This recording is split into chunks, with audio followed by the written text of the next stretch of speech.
Hello guys, in this video I'm going to show you how to spend cryptocurrencies with your debit card on Revolut. So it's pretty easy to do. I'm going to show you how to do it.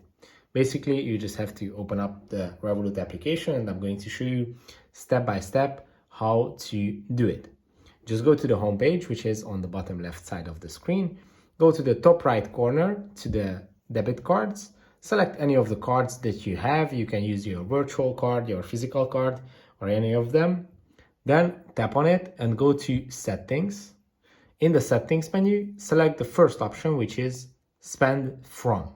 And here, if you scroll down, you can select to pay with cryptocurrencies. And now with all your payments that you make with your debit card, it's going to use the crypto wallets. So it's pretty easy to do. Just tap on continue and you're all set. If this video was helpful for you, please consider sending a super thanks donation.